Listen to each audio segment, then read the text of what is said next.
हे ईश्वरा सर्वांना चांगली बुद्धी दे, आरोग्य दे, सर्वांना सुखात आनंदात ऐश्वर्यात दे, सर्वांचं भलं कर, कल्याण कर, रक्षण कर आणि तुझे गोड नाम अखंड राहो. सद्गुरुनाथ महाराज. सद्गुरु वैमावती मातोश्री मायेनं प्रथम कृतज्ञपूर्वक वंदन. आणि आपण सर्व सद्भक्त सत्शोचक आपण सर्वांना आदरपूर्वक नमस्कार. आपण जे चिंतन करत आलेलो आहोत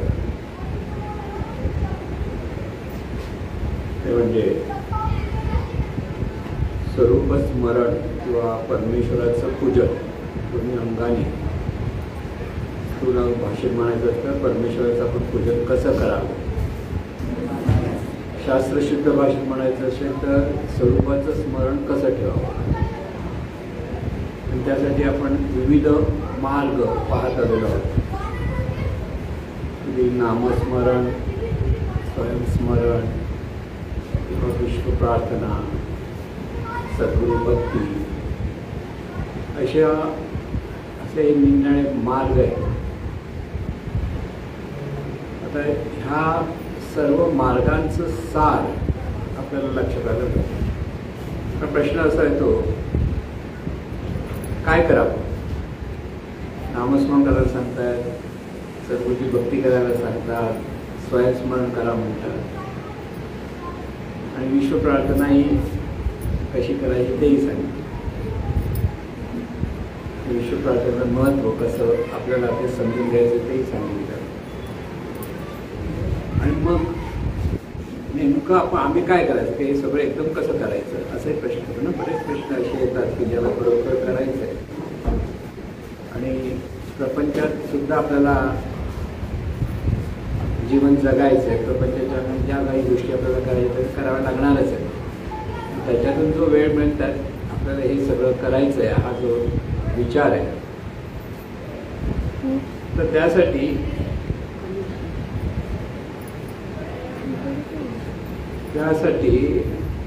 आपण नेमकं काय करायचं हाही प्रश्न आहे. ह्या सर्व जे मार्ग सांगितलेले आहेत ते मार्ग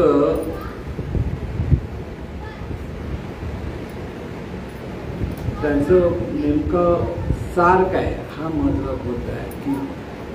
की कोणत्याही मार्गांना आपल्याला नेमकं जे स्वरूप स्मरण व्हायला पाहिजे अखंड ते कोणत्याही मार्ग केलं तर ते प्राप्त होतं. असं काही नाही की हे हा मार्ग श्रेष्ठ आहे की तो का श्रेष्ठ असं काही. पण असं असतं आपल्या ताटामध्ये अनेक पदार्थ समोर आहेत. आपण पहिला कोणता पदार्थ घेतो जो आपल्याला आवडतो तिथे हात जातो ना पहिला.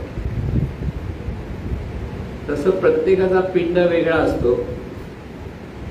कोणाला नामस्मरण आवडेल, कोणाला प्रार्थना म्हणायला आवडेल, कोणाला सद्गुरूंची भक्ती करायला आवडेल, कोणाला स्वयंस्मरण करायलाही आवडेल. प्रत्येकाचा पिंड वेगळा आहे आणि त्या पिंडाप्रमाणे त्याने करावं असं एक त्याचं उत्तर असतं. त्याला जे आवडेल ते त्याने करावं. सगळे मार्ग चांगलेच आहेत. पण आम्हाला सगळंच करायचं आहे असं जर एखादं वाटलं तुम्ही सगळेच खावं असं वाटतं ना. ताटात सगळंच खाऊ, हा काय चांगलं नाही का सगळेच चांगले असं असेल तर काय करावं. इथे एक महत्त्वाचं लक्षात येतं की कोणताही जेवणातला पदार्थ खाल्ला की त्याचं रूपांतर रसामध्ये होतं. त्या रसातून शरीराला जे आवश्यक आहे तसं करून मिळतं. तसं ह्या सर्व उपासनेचा रस आपण भक्तिरस म्हणतो, प्रेमरस म्हणतो, प्रेमभक्ती म्हणतो. तो रस चाकता आला म्हणजे एकच उपासना सतत केली पाहिजे करा सर्व उपासना करू शकतो जसं सवयमध्ये कधी हे करू तर ते करू असंही असतं. सर्व अंगाने आपल्याला हे करता येतं आणि ते स्वातंत्र्य प्रत्येकाने स्वतःकडे ठेवावं. असंच केलं पाहिजे हा आग्रह असता कामा नये. कारण आग्रा सर्वात मोठा दुष्टग्रह आहे. आग्रातूनच अहंकाराचं प्रदर्शन होतं. आणि ह्या सर्व उपासनेमध्ये अहंकार गेला पाहिजे, हा त्याचा महत्त्वाचा मुद्दा लक्षात ठेवायचा. नामस्मरण करा किंवा प्रार्थना म्हणा किंवा स्वयंस्मरण करा किंवा सद्गुरू भक्ती करा, इथे सर्वात महत्वाचं की मी आणि माझं जे आहे आपल्याकडे ते दूर झालं पाहिजे. आणि त्या ठिकाणी हे सर्व जीवन आपलं चैतन्य स्वरूपाचं आहे, हा बोध सतत आपला अखंड असला पाहिजे. म्हणून तो बोध राहण्यासाठी नाम घ्यायचं.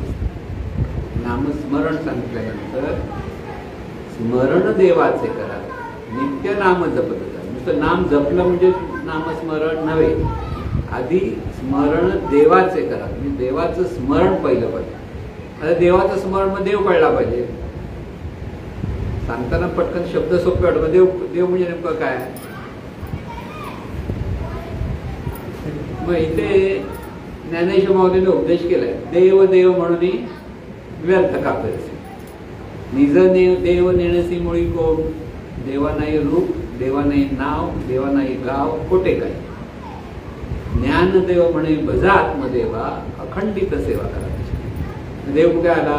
आत्मदेव. आता आत्मदेव म्हणजे नेमकं काय? एका मागोमाग एक प्रश्न जर पडले तर आपल्याला पुढे जाता येतं, नाही तर पुढे सांगितलं आपण मुंडी हलवली आणि आपण करत बसतो.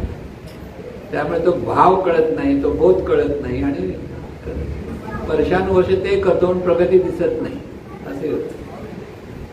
म्हणून इथे सद्गुरूंची आवश्यकता असते की नेमकं आपण कसं केलं पाहिजे, काय केलं पाहिजे, हे पुन्हा पुन्हा पुन्हा पुन्हा सद्गुरूकडून विचारून घेतल्याशिवाय हा जीवनाचं जे गुह्य आहे ते अवगत होत नाही, पटकन हातात येत नाही. बऱ्याच वेळेला आपण नुसतं धावाधाव करत असतो, पण हातात काही आलेलं नसतं. म्हणून ह्या सर्व उपासनेमध्ये मी आणि माझं कमी होतं का, हा प्रश्न आपल्याला पडला पाहिजे. जर मी माझं कमी होत नसेल तरी आपण मोठमोठ्याचा उत्सव करू. आता गणेशोत्सव येतोय, आणखी निराळे सण येत आहेत, कृष्णाचा उत्सव येतो, गोविंदा येतोय, सगळे येते. पण ह्या सर्व उपासनेमध्ये आपला अहंकार कमी झाला पाहिजे. कोणाच्या लक्षात येतो? तिथे अहंकारच वाढतो. आमचा राजा इथला सगळ्यात मोठा, किंवा गल्लीतला तो म्हणे आमचा राजा मोठा, काय की नाही. तर राजा राजा म्हणता म्हणता आणखीन नवरात्रीच्या वेळेला मग ती मोठी आमची, असं येतं की नाही. मग मोठा आणि छोटा ह्या भेदामध्ये परत गुंतो आपण. म्हणजे नेमकं आपण काहीच साधत नाही, नुसतं येतो आणि जातो म्हणतो ना आपण, त्यातला तो भाग असतो. इथे अहंकार गेला तुका म्हणे देव झाला, हे तुकारामांचं महाराजांचा जो उपदेश आहे ते सांगतायत. तुला देवत्व प्राप्त कधी होईल? ज्यावेळी तुझ्यात आतला जो अहंकार आहे तो दूर झाला, तेव्हा देवत्व प्राप्त होईल. देव बाहेरून कुठून येत नाही, तर देव दिव्यत्वाची अनुभूती अंतःकरणातून प्रगट होते आणि त्याला साक्षात्कार म्हणतात. साक्षात्कार बाहेरून पुढे तो उभा राहतो समोर आणि महाराज विनोदाने म्हणजे वत्सा बोल, तुला का हवं, असं कोण बोलायला येत नाही. कारण परमेश्वर कळला पाहिजे आणि तो परमेश्वर म्हणजे चैतन्य स्वरूप हे जे आपण सांगतो ते पहिलं आपल्या मनामध्ये पक्क झालं पाहिजे. मग तुम्ही हरी म्हणा, विठ्ठल म्हणा, राम म्हणा, कृष्ण म्हणा, नेमकं सगळं काय आहे? चैतन्य स्वरूप आहे. आणि हे जे चैतन्य स्वरूप आहे हे सर्व विश्वामध्ये घट्ट भरून आहे. हरिपाठामध्ये आपण नेहमी म्हणतो ना, भरला घनदाट हरी दिसे. आपण कुठे हरी दिसतो? घनदाट. ज्ञानेश्वर माऊलींनी म्हणायचं ते चैतन्य स्वरूप घनदाट आहे. म्हणजे तिथे एकही छोटीशी सुद्धा जागा त्या चैतन्य स्वरूपाशिवाय वेगळी आहे असं नाही. सर्वत्र हे चैतन्य स्वरूप म्हणजे परमेश्वर सर्वत्र भरलेला आहे. हे जर साध्या भाषेत जे आपण सांगतो त्यावेळेला परमेश्वर सर्वत्र भरलेला असताना आपल्या मनामध्ये ज्यावेळेला एखाद्या मूर्तीवर आपण पूजा अर्चा करतो की गणपतीची भक्ती करताना गणपती सगळीकडे दिसतो का, मग आपल्या पिक्चरमध्ये आपला गणपती गोल गोल गोल गोल गोल फिरतो असं दाखवतात की नाही. म्हणजे असं काही होत नाही. म्हणजे जो विष्णू असेल कृष्ण असेल तर कृष्णाचे गोल गोल गोल गोल दिसतात. ही सगळी मनाची कल्पना असते, लक्षात घ्या. म्हणजे स्पष्ट सांगितलं तर परमेश्वरीची भक्ती कशी आहे ती कळेल. म्हणून ह्या सगळ्या ज्या मूर्त्या, ही जी सगळी रूपं आहेत ती चैतन्य स्वरूपाची भक्ती करण्यासाठी आहे, चैतन्य स्वरूपाचं स्मरण करण्यासाठी. त्यांचा उपयोग बरोबर आपल्याला करून घेता आला पाहिजे. पण आपण त्या आकारातच गुंततो किंवा मूर्तीमध्ये गुंततो. मूर्तीमध्ये गुंतल्यामुळे ती मूर्ती आपल्या जीवनात काही करत नाही असं जे पै महाराज म्हणतात ते आपल्याला कळत नाही. एक सगळा जो सिद्धांत मांडला जातो की मूर्ती म्हणजे देव नव्हे, व्यक्ती म्हणजे देव नव्हे, नुसती शक्ती म्हणजे देव नव्हे, हे जे सांगतो ते आपण सांगतो महाराज असं म्हणतायत, पण नेमकं काय आपल्याला कळतच नाही. मग देव कुठे?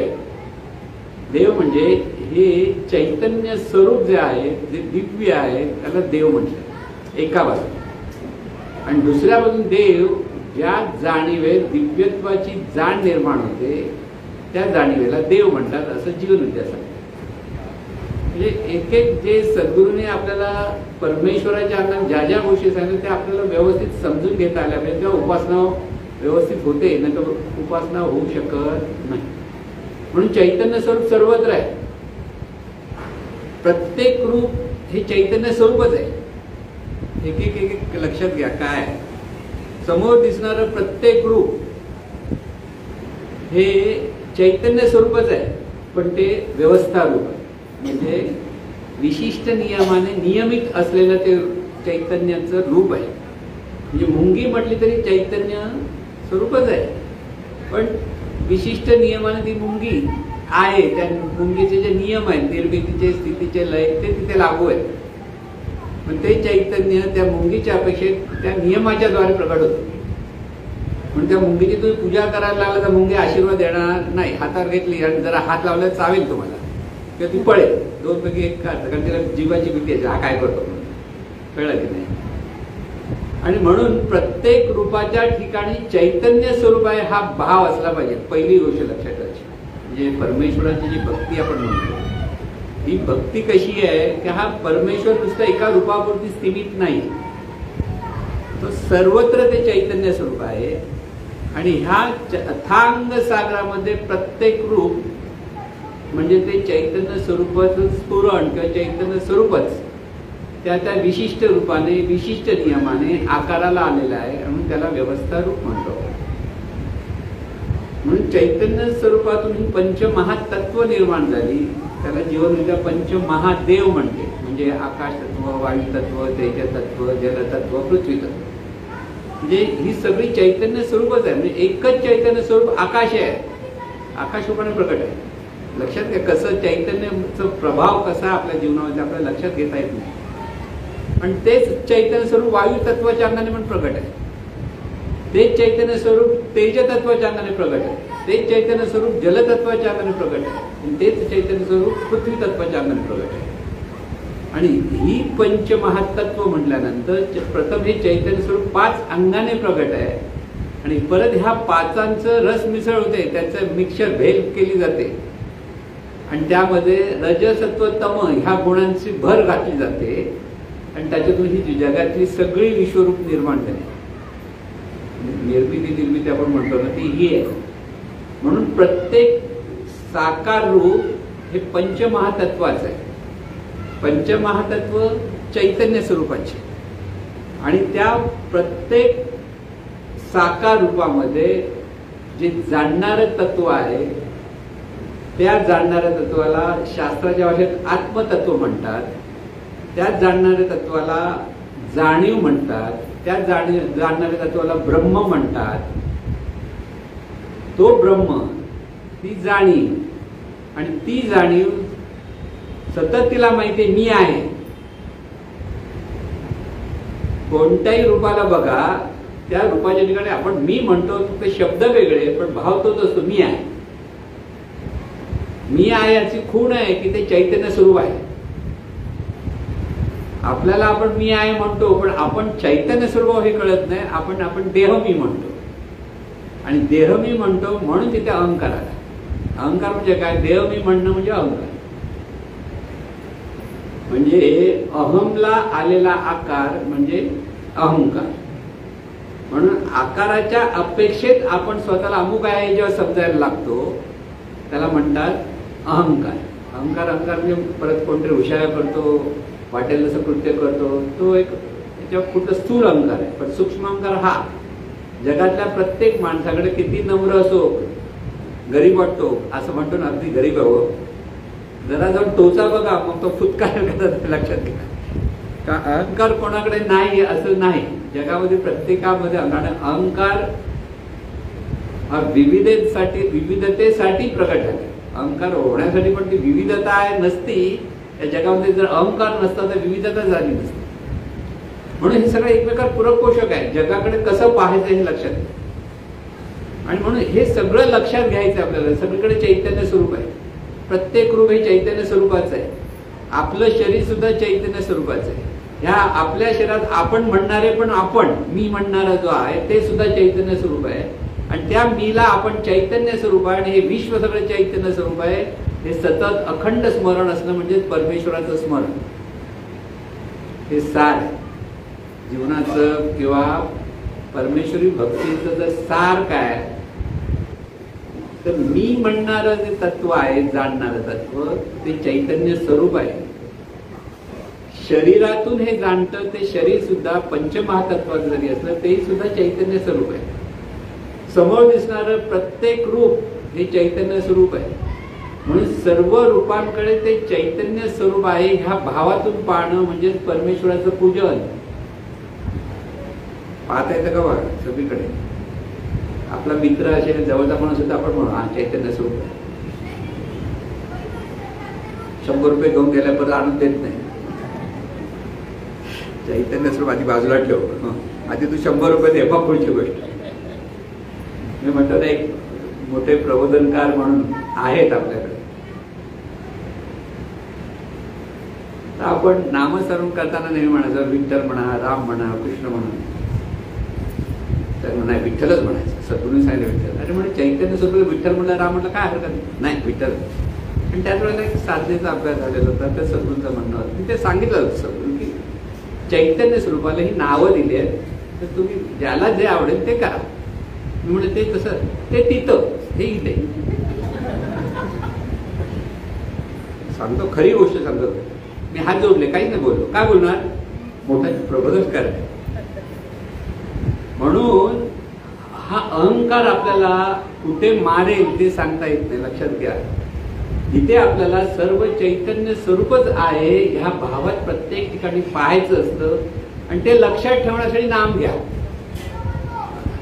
हे सगळं लक्षात ठेवण्यासाठी नाम घ्यायचं असतं. म्हणून विठ्ठल म्हटलं की राम म्हणतात. आपण कसं म्हणायचं ते नेहमी सांगतो. राम राम म्हणजे तिथे आतून स्फुरण कुठे होतं ते लक्षात. राम ती अनुभूती. राम विठ्ठल. महाराज कसे म्हणायचे विठ्ठल विठ्ठल म्हणजे स्फुरण बघा. ते विठ्ठल विठ्ठल करायला लागला आणि त्या भावामध्ये डोळे बंद करून ते स्फुरण जाणायला लागला तर त्या चैतन्य स्वरूपाचं तिथे स्मरण होतं अखंड. नुसतं विठ्ठल विठ्ठल विठ्ठल विठ्ठल म्हणून नाही होणार. ते नुसती पोपटपंची होती बऱ्याच वेळेला. तो आतून जे स्फुरत. आता हा प्रत्येक आवाज येतो कुठून? ते म्हणत विठ्ठल असं म्हटलं की तो उठाच. पण त्याला फूक कुठून घातली जाते? आतून. म्हणून वैखरी, मध्यमा, पश्चंती आणि परा असे 4 वाणीचे प्रकार आहेत. हे परावाणीचं मूळ कुठे आहे माहिती आहे कोणाला? कुठून उमटते परावाणी? बेंबीच्या इथे. बेंबीच्या इथे ती परावाणीचं केंद्र आहे. म्हणजे आपला जो नाद आपल्याकडे निर्माण होतो तो इथून निर्माण होतो. आपल्या लक्षात येते. आपण फक्त इथे बघू. तो आतून येतो. म्हणजे पराचं पश्चंतीने पश्चंतीचं मध्यमेत मध्यमेचं वैखरी कारण तो उच्चार बाहेर पडतो. इतकं दिव्यत्व आपल्या आवाजामध्ये. आपल्याला ते कळत नाही आवाज कसला आहे असं म्हणतो ना. म्हणजे हा नाद आहे तो आपल्याला लक्षात घ्यायचा असतो. आणि हा नाद म्हणजे ते चैतन्य स्वरूपाचं स्फुरण आहे. ह्या भावामध्ये नाम घेता आलं पाहिजे. म्हणजे चैतन्य स्वरूप आहे, सतत चैतन्य, म्हणजे शरीर सुद्धा चैतन्य स्वरूप आहे. म्हणून संपूर्ण शरीराचं भान घ्यायचं असतं. म्हणून इथे नाम कसं घ्यायचं, तर प्रथम शरीराचं भान घ्या आहे, आणि त्या भानाकडे सगळं लक्ष केंद्रित ठेवून ते विठ्ठलच आहे हा भाव धरला की ते नामस्मरण झालं. किती वेळ म्हणाल, अगदी हे जर लक्षात ठेवून जर अगदी मनापासून थोडा वेळ जरी, किती जितका वेळ आनंद घेतात म्हटलं तरी ते नामस्मरण बाद झालं. मग 5000 वेळा म्हटलं पाहिजे, 25,000 वेळा म्हटलं पाहिजे असं नाही. तिथे भाव आणि भान महत्वाचं. म्हणजे सारखं जीवनाचं नाम सगळं मार्ग जो आहे स्मरणाचा, आपल्याला तो भाव धरता आला पाहिजे की सर्वत्र चैतन्य आहे भाव. पण त्याची अनुभूती घ्यायची कुठे, आपल्याच ठिकाणी, आपल्या म्हणजे या शरीराच्या ठिकाणी. आपल्या शरीरात काय घडतं ह्याचा अनुभव आपल्याला आहे. दुसऱ्याच्या शरीरात काय घडतं आपल्याला कुठे अनुभव आहे. दुसऱ्याच्या मनात काय चाललंय माहिती आहे, नाही चालू शकत. आणि त्याला अडकायचं पडणं तर डोकं खराब होईल. त्याच्या मनात काय काय विचार आहे तुम्हाला माहित नाही. 60,000 विचार येतात म्हणतात एका वेळेला. त्यामागे अडकायचं नाहीये. तिथे आपल्याला सगळं चैतन्य स्वरूपाचं जीवन आहे, आणि हे जीवन चैतन्य स्वरूप म्हणून सर्वत्र पाहताना समत्वाने पाहायचं शिकलं पाहिजे. समत्व, हा माझा माणूस आहे म्हणून ह्याला पुढे, पण माझा माणूस ह्याला बाजूला, असं जे आपल्याला होतं ना ते होता कामा नाही. सगळी एकाच चैतन्य स्वरूपाची रूप आहे, म्हणून सर्व आपलेच. गटबाजी करायची गरज नाही, सगळे आपलेच आहेत, आणि सगळेच आपलेच आहेत. ह्या भावामध्ये आपलं जीवन आपल्याला जगता आलं पाहिजे. म्हणजे प्रॅक्टिकल जीवन परत जगता आलं नाही. थोडं वेळ नामस्मरण केलं, परत वाटेल तसे वागायला लागलं, अहंकार प्रगट झाला वाटेल तर काही उपयोग होणार नाही. अहंकार प्रगट होता कामा नये. इतकं सावध राहावं लागतं. म्हणजे ज्या वेळेला हा अभ्यास ज्या वेळेला खऱ्या अर्थाने आपल्याला चालू जो पदोपदी आता असं बोलू की असं बोलू असा प्रश्न पडला पाहिजे की ते अहंकार येता कामा नये. आता काय झालंय, प्रत्येक शब्दाच्या मागे आपला अहंकार असतो, आणि त्यातून आपण सगळे जीवन जगत असतो. आणि तोच अहंकार बाजूला करून जीवन जगायचं आहे. म्हणजे कसं आहे, दोरीवर चालतात ना डोंबारी, तसंच चालणं आहे. जरा इकडे तरी लक्षात की तो डोंबारी खाली पडेल, पण तो काठी हातात धरून ते डबडो असतं त्या नादावर बरोबर चालत बसतो ना. तसं नामस्मरणाच्या नादावर अहंकाराचा कुठेही तोल न जाता व्यवस्थित चालणं म्हणजे नामस्मरणातून, त्या स्वयंस्मरणातून किंवा प्रार्थनेतून चालणं होतं. हे करायची प्रॅक्टिस आपल्याला करायची. नुसतं एक तास केला म्हणजे झालं नव्हे. परत होतं घ्यायचं, आम्ही 1 तास करतो बस झालं. 15 तास काय करतोस, 8 तास झोपतोस ना 24 तासातले. त्याच्यापेक्षा जास्त झोपणाऱ्यांची गोष्ट नाही वेगळी, 8 ते 12 तास पण झोपणारे लोक. पण जे 16 तास आहे त्यातला 1 तास जर तुम्ही साधनेसाठी म्हणजे एका जागी बसून स्थिर होऊन हा जर उपासना केली तर बाकीचे 15 तास काय करतो त्याचा हिशोब लागतो आपल्याकडे. म्हणजे 15 तासाचा मोठा काळ, 1 तास कुठे आणि 15 तास कुठे. आणि त्या 15 तासामध्ये जर अहंकाराचं दर्शन होत असेल तर तिथे परमेश्वराचं दर्शन घडणारच नाही. आणि म्हणून हा जो सगळा जीवनाचा भाग आहे की ह्याच्या उपासना आपण कशा करायच्या ते लक्षात घ्या. उपासनामध्ये आपल्याला भाव आणि भान या 2 गोष्टी कशा घ्यायच्या ते जर लक्षात आलं तर कोणत्याही मार्गाने करा तुम्ही तिथेच पोहोचणार. मग नामस्मरण करा, स्वयंस्मरण करा, सद्गुरु भक्ती करा किंवा प्रार्थना करा, विश्व आपल्याकडे जो मार्ग आहे सद्गुरू अगदी पहिल्यांदा सांगितलेला आहे ढोबळ म्हणाले सुरुवातच येते उपासना यत्न करा. आता उपासना यत्न करा म्हणजे तिथेही हा भाव आणि भान असेल तर तो उपासना असते. उप म्हणजे जवळ, आसन म्हणजे बैठक. देवाच्या जवळ बैठक करणं म्हणजे काय, अहंकारापासून दूर जाणं. आपण काय म्हणतो देवाच्या जवळ आम्ही जाऊन बसतो. कुठे बसणार तुम्ही, देव सगळीकडे कुठे जवळ बसणार, तो तुमच्यात बसलाय तो बाहेर ये. आपल्या ठिकाणी तो भाव असला पाहिजे. हे सगळं चैतन्य स्वरूपाचं जीवन आहे. आणि हे जे चैतन्य स्वरूपाचं जीवन त्या चैतन्य स्वरूपाच्या स्मरणात आपल्याला जीवन जगता आलं पाहिजे. त्यामुळे प्रत्येकाकडे पाहताना ते चैतन्य स्वरूपच आहे, म्हणून तिथे नमस्कार करता आला मनातून. प्रत्यक्ष केला तरी वाईट नाही, पण मनात तरी आपल्याला नमस्कार. हे कोण सांगतं? ज्ञानेश्वर महाराज सांगतात.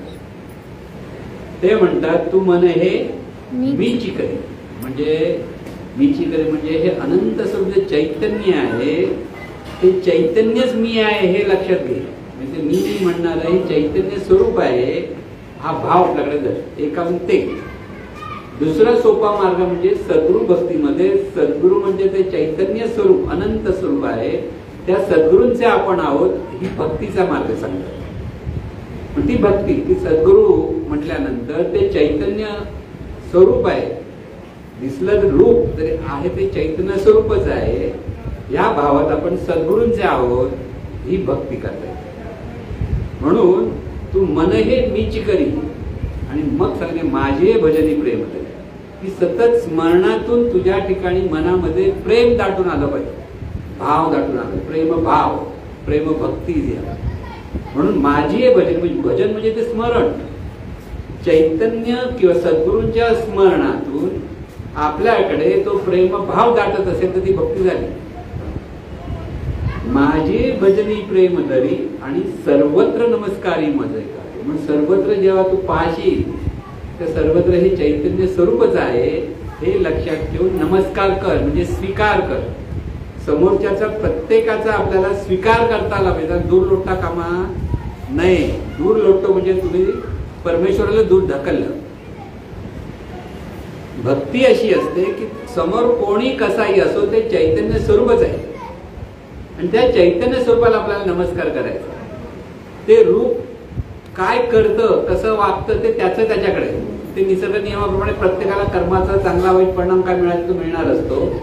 तो वाईट वागतो आणि चांगला वागतो हे बघायचं काम तुमचं नाही. तुम्ही लांबून त्याचं दर्शन घेतलं. दर्शन काय करतात? आता पंढरपूरला कळसाचं दर्शन केलं म्हणजे विठ्ठलाचं दर्शन झालं म्हणतात की नाही, तसं हे सगळे रूप म्हणजे कळस दर्शन झालं. म्हणून माझे भजनी प्रेम धरी सर्वत्र नमस्कारी मज एकावे. म्हणजे सगळ्या रूपांना तो एकच ते चैतन्य स्वरूप आहे ह्या भावात नमस्कार कर. तुम्ही रूपाला नमस्कार करत नाही, तुम्ही चैतन्य स्वरूपाला नमस्कार करा. हा भाव आपल्याकडे असतो. अखंड स्मरण कसं करायचं आहे ते लक्षात घ्या. म्हणून माझे भजनी प्रेम धरी सर्वत्र नमस्कारी मज एकावे. पुढे माझे अनुसंधान दे, म्हणजे ते अनुसंधान पाहिजे. काय अनुसंधान आहे? ते चैतन्य स्वरूपच आहे. स्वतःच्या ठिकाणी आपणही चैतन्य स्वरूपच आहोत. चैतन्य स्वरूपाचंच हे सगळं जीवन आहे. म्हणून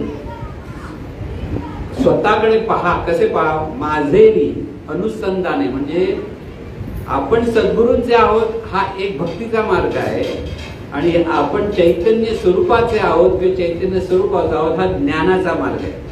आणि दोन्ही एकत्र केले तर ते ज्ञान भक्तीचा मार्ग आहे. म्हणून सद्गुरू म्हणजे अनंत चैतन्य स्वरूप आणि त्या चैतन्य स्वरूपाचे आपण आहोत. ह्या भावामध्ये जे आपण करतो माझेनी भजनी प्रेम धरी सर्वत्र नमस्कारी मज एकावे. माझेनी अनुसंधाने दे संकल्प जाणणी शेक मी अमुक तमुक आहे हे बाजूला कर. त्या क्षणी आपण ते धरून पूजा अर्चा करतो तेव्हा सगळं चुकतं. ते धरून म्हणजे मी अमुक आहे, मी असा आहे, मी तसा आहे, हे जे सगळं माझं मी माझं धरून जेव्हा मी पूजा करत असतो त्या पूजेला काही अर्थ नसतो. कोणी सांगितलं? संतांनी सांगितलं. माझेनी अनुसंधान विण स्नान संध्या तप होम दान सर्व हे अधर्म जाण मग भजन ते नव्हते. आपण इतकी वर्ष करत होतो, काय करत होतो? काहीच करत होतो. जर संतांची वचनं आपण लक्षात घेतली आणि ती लक्षात ठेवून जर आपण पूजा अर्चा करतो, पूजा अर्चा म्हणजे फुलं बिलं व्हायची काही गरज नाही. आपलं मनच सुमन करायचं. म्हणजे सुमन म्हणजे फुल म्हणतो आपण ना. मनाला सुंदर बनवा की काही द्वेष मत्सर राग हे सगळे विकार असता कामा नाही तर ते मन सुमन असतं आणि द्वेष मत्सर आलं ते कुमन असतं. मग कुमनाने किती पूजा केली तरी काही उपयोग होत नाही. हात घाणेने भरलेले आहेत आणि घर स्वच्छ करायला गेला तो उलट घर घाण होत, दुसरं काहीच होत. हात स्वच्छ झाले पाहिजे तसं मन आपलं स्वच्छ झालं पाहिजे. आणि मन स्वच्छ कधी होईल? आपला अहंकार जितका कमी कमी कमी होत जाईल तितकं आपलं मन स्वच्छ होत जातं. इथे अहंकार आहे. किती आपण स्वतःला आपण भक्त आहोत, हे आहोत, जितके समजतो तितका अहंकार अधिक अधिक घट्ट होत असतो. अहंकार वितळत नाही पटकन. आपण कल्पनेतून म्हणतो आता आपलं व्यवस्थित चाललंय, आपल्याला सगळं चांगलं मिळतंय, हे मिळतंय, ते मिळतंय, ते आपल्याला म्हणजे मलाही चांगलं मिळतंय म्हणून तो अहंकारच म्हणत असतो, दुसरं कोणच म्हणत नसतं. हा अहंकार म्हणून महाराज काय म्हणतात, दोन चोर असतात. एक तो परमेश्वर कृष्ण चोर आहे आणि अहंकारात दुसरा चोर आहे. दोघंही दिसत नाही. दुसऱ्याचा अहंकार पाहतो, आपला अहंकार आपल्याला कळतो का? नाही. तो चोर आहे, तो कळत नाही. आणि तो कधी बाहेर पडतो तेच कळत नाही. म्हणजे जेव्हा तो उघडतो तर कृष्ण नसतो, आणि कृष्ण जेव्हा प्रकट होतो तर अहंकार नसतो. म्हणून कृष्ण भक्ती केली तर अहंकार कमी होईल. पण कृष्ण भक्ती म्हणजे नुसती कृष्णाच्या मूर्तीची पूजा म्हणजे कृष्ण भक्ती नव्हे. ते चैतन्य प्रत्येक रूपामध्ये प्रगट आहे आणि त्या चैतन्यातून आपलं जीवन चाललेलं आहे. हा बोध आपल्याला पुन्हा पुन्हा असला म्हणजे ह्या बोधातून उपासनेयत्न करा, बरोबर होईल. हरिपाठामध्ये जे जे बोध दिलेला आहे ज्ञानेश्वर म्हणून तो बोध आपण लक्षात घेत नाही. आपण फक्त हरिपाठ म्हणतो आणि ते बरं वाटतं म्हणतो. काम असं वाटतं ते काय लईमध्ये दुसरा काही विचार येत नसल्यामुळे मन शांत होतं. पण मन तिथे शांत झालं म्हणजे मनाला ज्ञान मात्र काहीच मिळालेलं नसतं. अहंकार तसंच घर परत झालं की परत कपडे झटकतो. महाराज म्हणतात ना की प्रवचन येतात, लोक झाले उठले की असे कपडे झटकता निघतात. म्हणजे काय ऐकलेलं सगळं झटकून टाकून निघून जातात. तसं ही उपासना सुद्धा झटकून जाता येते. म्हणजे करतो आपल्याकडे कळत न कळत. कारण आपण अहंकाराच आपल्याला जीवनाचा आधार वाटतो. आपल्याला ही चैतन्य स्वरूप जीवनाचा आधार हे कळलं पाहिजे. ते कळत नाही आपल्याला किती जरी आलं तरी. कारण हे सगळं आपल्या अंतर्मनामध्ये तो साचा असा तयार झाला आहे की मी आणि माझं म्हटल्याशिवाय आपल्याला बरं वाटतच नाही. तुम्ही बघा, तुम्ही एकदम मी आणि माझं म्हणत आणि बोलायला लागा, बोलू शकत नाही. 5 मिनिटं झाली की पुढच्या वेळेस दुसऱ्या क्षणी तुम्ही माझं सुरू होत आपलं. कारण ते अंतर्मनामध्ये आपला इतका घट्ट भाव आहे, अहंभाव, आणि तो काढणं कठीण आहे. तो काढण्यासाठी हे सगळे मार्ग आहेत. नामस्मरण करा, हरिपाठ म्हणा, किंवा त्यानंतर सद्गुरू भक्ती करा, की तिथे हे सगळं चैतन्य स्वरूप आहे, चैतन्य स्वरूप आहे, चैतन्य स्वरूप आहे, हा भाव करला असला पाहिजे. काही न करता फक्त चैतन्य स्वरूप आहे म्हणत बसला गपचूप शांत, तरी तिथे तो ती उपासना होते. अमुकच म्हटलं पाहिजे तमुक म्हटलं काहीच नाही. भाव आणि भान महत्वाचं आहे. म्हणून भाव आणि भान म्हणून आपण प्रार्थनाचं पण अर्थ सांगत असताना प्रार्थना हे अस्त्र म्हणून आपल्याला त्याचा उपयोग करून घेता येतो. कधी तर तिथे भाव आणि भानातून जेव्हा आपण प्रार्थना म्हणतो, भाव म्हणजे काय, चैतन्य स्वरूपाचा या भाव. भान म्हणजे काय, आपण म्हणजे आपल्याला स्वतःच आपण भान घेतो ते भान. त्या भानाला हे चैतन्य स्वरूपाचा आहे हा भाव जोडला की तिथे आपण अहंकार दूर होतो आणि त्या क्षणासाठी आपण चैतन्य स्वरूपाशी दूर होत असतो त्या क्षणाला. पण दुसऱ्या क्षणाला परत भाव गेला की सगळं वाहून गेलं. म्हणून भावे विण देव न कळे निसंदेह, गुरु विण अनुभव कैसा कळे. हे ज्ञानेश्वर हरिपाठ सांगतात, पण आपल्या लक्षात कुठे भाव धरायला पाहिजे. भाव धरा रे आपलासी देव करा. भावे विण भक्ती, बळे विण शक्ती, बोलू नये असं म्हटलं ना. कोण सांगतंय? हरिपाठात वाचतोय आपण, आहे की नाही सगळ्यांनी लक्षात. पण ते लक्षात आमच्या येत नाही. आम्ही हरिपाठ उपासना येत नाही. आम्हाला बरं वाटलं, शांत वाटलं. गाढ झोपेत सुद्धा शांत वाटतं हो. म्हणजे ती उपासना झाली का आपली. कारण आपलं तिथे ज्ञान प्रकट झालं पाहिजे. त्या ज्ञानातून म्हणजे मी आणि माझं दूर होऊन आपलं जीवन कसं जगायचं हे शिकायचं आहे. आणि ते शिकण्याचं आणखी खूप मोठं आहे. म्हणून दिल्ली तर बहुत दूर आहे. महाराज नेहमी सांगायचे. कोणीतरी विचारलं जरा खोल प्रश्न, अरे हेच तर आधी समजून घे, दिल्ली बहुत दूर आहे. कारण जे सांगितलं ते न समजतं काही काही लोकांना पुढचं काय तर विचारायची हौस असते. बरं पुढे काय करतात, पुढे कसं करायचं. काही काही लोकांना कादंबरी घेतली ना, पहिला 2-4 पानं आली, शेवटी काय ते बघायला आहे ना. काय काय लोकांचं असतं, शेवटी काय बा, हा हे उत्तर आहे ना, चला आता वाचूया परत. तसं या उपासना करताना मला पुढे काय करायचं आहे हे आता कळलं पाहिजे अशी हौस असते.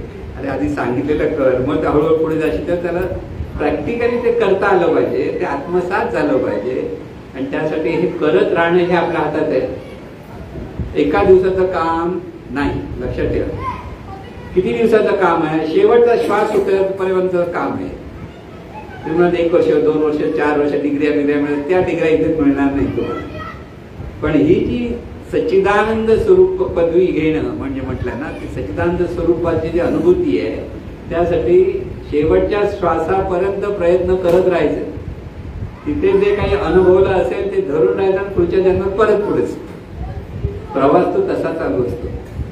म्हणून आत्ता आपल्याला मिळालाय ती संधी आता सोडू नका. पुढचा जन्म कुठे होईल माहित काय? हरिपाठ म्हणाले शब्द पण ओठ आले पाहिजेत ना, माणसा देह मिळाला पाहिजे. दुसरा कसला मिळाला तर काय प्रॉब्लेम? म्हणून हे सगळं आत्ता केलं पाहिजे, नंतर करूया, खूप वेळ असं म्हणणारे भरपूर लोक आहेत. जाऊ दे आधी आपलं पैसे कमवूया, मुलं मोठी होऊ देत, मुलांचं करायचं आहे, सगळं करा, पण ते चैतन्य स्वरूपातून करायचा अभ्यास आजच केला पाहिजे. उद्या करू परवा करू करून होत नाही. रिटायर झाल्यावर करू म्हणणारे लोक आहेत आणि रिटायर झाल्यावर वर्षातच निघून जातात, गुड होतात, कुठे गेला माहित नाही. असं पण आहे, खरेच लोक, बरेच लोक आहेत की इथे रिटायरमेंटची गरजच नाहीये. ज्या क्षणी आपल्याला म्हणून हे करण्यासाठी सद्गुरू भक्ती महत्वाची म्हणतो ती सद्गुरूंचं ज्ञान, सद्गुरूंचं मार्गदर्शन, म्हणून देहधारी सद्गुरू भेटलाच पाहिजे, त्याशिवाय पुढे गती होऊ शकत नाही. सद्गुरू देहधारी असला पाहिजे, मार्गदर्शन करणारा सद्गुरू भेटला पाहिजे. जागोजागी इथे मार्गदर्शन करावं लागतं. पुढचं पाऊल कोणत्या भावात तू टाकतो हे समजायला सद्गुरूच लागतो, नाही तर आपल्याला माहिती नाही, आपण अहंकारातूनच चालत असतो.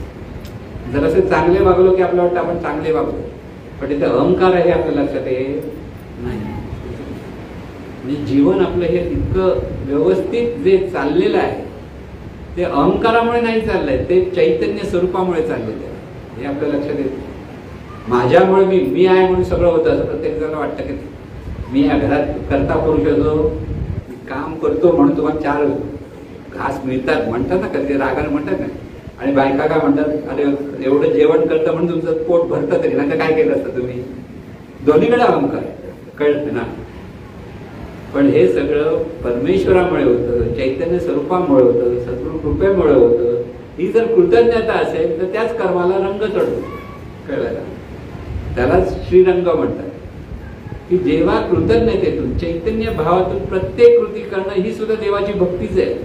असं काही नाही की देवाची भक्ती म्हणजे टाळ घेतले पाहिजे, एका जागी मृदुंग घेतला पाहिजे, मग सगळ्यामध्ये आपण नामस्मरण करतो की हे करतो म्हणजे पूजा झाली नाही. ते सगळं प्रदर्शन आहे. तुझ्या अंतःकरणामध्ये हे चैतन्य भाव कसा प्रगट होईल हे लक्षात घ्या. आपल्या अंतःकरणामध्ये तो प्रगट झाला पाहिजे, तो होत नाही म्हणून तळमळ लागली पाहिजे. का नाही होत? ज्यावेळेला एक करायचा प्रयत्न करतो त्यावेळेला तरी सुद्धा ते स्मरणात राहत नाही, तेव्हा तो साधक तळमळतो. त्याला जमत का नाही, आपल्याकडनं का होत नाही ही तळमळ. आता आपल्याला तळमळ लागते का? हो नाही झालं काय करायचं, आपलं काम करत बसूया आपण. इथे साधकाला तळमळ लागली पाहिजे, अरे अजून का होते, ती वर्ष घासतो तरी येत नाही. मग तो शरणागत होतो, मग तो परत देवाची प्रार्थना करतो, तो सद्गुरूची प्रार्थना करतो, परत मार्ग शोधण्याचा प्रयत्न करतो. कारण ह्या गोष्टी सगळ्या पुन्हा पुन्हा कराव्या लागतात, त्याशिवाय ते लक्षात येत नाही. लक्षात येत प्रयत्न केल्याशिवाय. म्हणून ही अशी परमेश्वराची पूजा कोणाला माहिती आहे? जे सद्गुरू पुत्र आहेत त्यांनाच माहिती आहे, बाकी कोणाला माहिती नाही. बाकीचे लोक परंपरेने केलेल्या सत्यानारायणाची पूजा केली की बरं वाटत नाही आपल्याला, वर्षातून एकदा गेलो बाजार सुटला बाबा, म्हणजे सत्यनारायण वर्षातून एकदा मस्का लावला की झालं, आता तू संकटातून वाचवणार असं वाटायचं नाही. हळूहळू जीवनाचे झाल्यानंतर आपल्या सत्यनारायण सुटले, एकादशी सुटली, मग एखादा माणूस, बाकीचे लोक काय म्हणतात नास्तिक झाले, पूर्वी पूजा उपास तरी करा, आता काहीच करत नाही. पण उपास म्हणजे उपासना नव्हे, तीर्थरथाला गेले म्हणजे उपासना नव्हे. तीर्थीरथी पाणी काय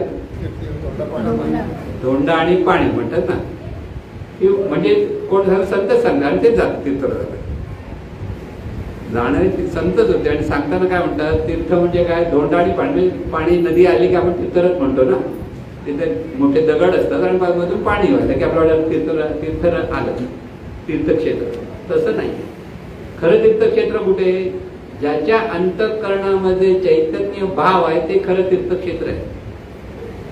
तर तीर्थक्षेत्राचा अर्थच बऱ्याच वेळा कळतं. आपण तिकडे जाऊया तिकडे जाऊया तिकडे जाऊया म्हणतो ना, चला जाऊया पुढे, चला काशीला जाऊया, किंवा हल्ली नवीन नवीन आणखीन काय काय येतं ना, वैष्णोदेवी वगैरे आणखीन पुढे पुढे आल्या.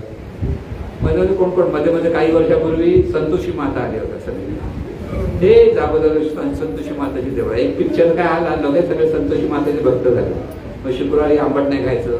आता म्हणते संतोषी मातेला कसं सांगितलं, देव झाले, लिंब आंबट खायचं नसतं आणि काय सगळे कपडेच घालायचे असतात, असं काहीतरी होतं. पण ह्या सगळ्या कल्पना आपल्या मनातून आपण निर्माण करतो, आपल्याला कळत नाही. तिथे देवही नसतो. म्हणून देवा धर्माच्या नावाखाली जगातील सर्व धर्मातील सर्व लोक देवा धर्माच्या नावाखाली बरंच काही करत असतात. त्यात देवही नसतो आणि धर्मही नसतो, कारण हे ज्ञान नसतं. सांगायचा मुद्दा काय, ह्या सर्व उपासना आपल्याला आपला अहंकार कमी होण्यासाठी आहे. अहंकार कमी होणं म्हणजे मी आणि माझं जे आपल्याकडे सतत चालू असतं, त्याच्यातून जे आपण जीवन जगतो ते आपल्या बाजूला, म्हणजे एका बाजूला, आणि सगळीकडे पाहताना सर्व एका चैतन्य स्वरूपाची रूप आहेत. हा दुसरा भाव आपल्याकडे सतत असला पाहिजे. दोन्ही गोष्टी असल्या पाहिजे, एकच नाही. फक्त नाही चैतन्य स्वरूप आहे म्हणून पुरणार नाही, तेही असलं पाहिजे. आणि समोर जे जे दिसतं ते चैतन्य स्वरूपच आहे. म्हणजे जे भेटे भूत ते ते जाणीचे भगवंत आणि निश्चित भक्तियोग जाण. तुम्ही संत जे मार्गदर्शन करते ह्या बरोबर ते कसे आपल्याला जरा सांभाळून सांभाळून सांभाळून करतात ना, आपल्याला कळतच नाही. सांभाळलं मी काय लाडावले, ते सद्गुरूंनी सगळ्यांना लाडावले, लाड केले सगळ्यांचे. बोलायचे तेवढं वेळ मग बोलायचे नाही पुढे काहीच. लोकांना वाटतं आपण करतो तेच बरोबर आणि हे तेच चुकतं. म्हणून लाडावलेला मुलगा प्रगती करू शकत नाही. त्याला थोडं दोन्ही बाजूने जर शिकवलं, लाड पण कर पण त्याला बरोबर नियम पण शिकव, ते शिस्तीने त्यांनी केलं तर त्या मुलाची प्रगती होते. तशी साधकाची प्रगती सुद्धा कधी कधी सद्गुरूला कडक व्हावं लागतं आणि कधी कधी प्रेमाने जवळ पण घ्यायला लागतं. हे दोन्ही केलं तर ती प्रगती होते. आणि म्हणून आपल्याला हा भाव कसा घट्ट धरायचा हेच कळलं. त्या भावातून जीवन जगायचंय. आपलं जे मी माझं सगळं चाललेलं आहे ते आपल्याला दूर झालं पाहिजे. ते दूर झाल्याशिवाय आपला मुक्त होणार नाही. मुक्त झालं पाहिजे असं वाटतं त्या लोकांना. खटखट नको, मुक्त होण्याचं एकच सोपं, मी माझं बाजूला कर, मुक्त झालास. पण ते बाजूला कसं करायचं कळत नाही आपल्याला. मग तिथे कळतो. मी माझं बाजूला करायला गेलं की आणखी मी माझं म्हणजे दलदलीतून बाहेर पडायला माणूस प्रयत्न केला तर काय होईल, दलदलीत आणखीन घुसतो.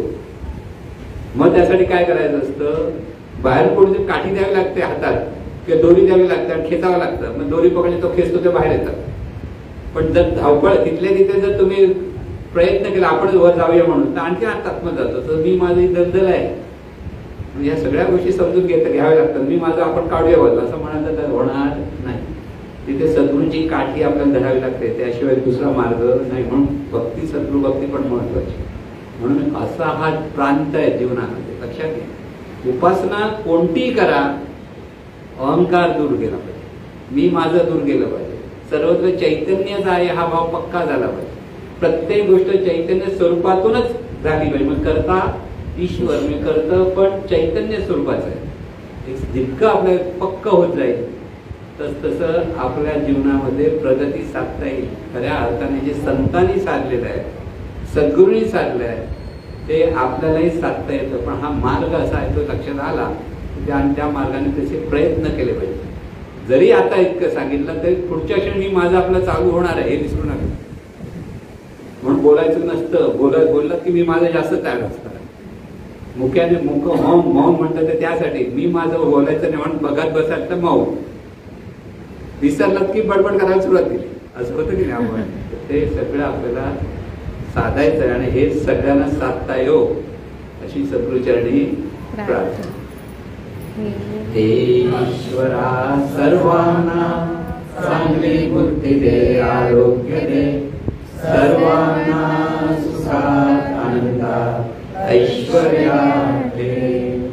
सर्वांचं भलं कर, कल्याण कर, रक्षण कर आणि तुझे गोड नाम मुखात खंड राहू दे. सद्गुरुनाथ महाराज की जय.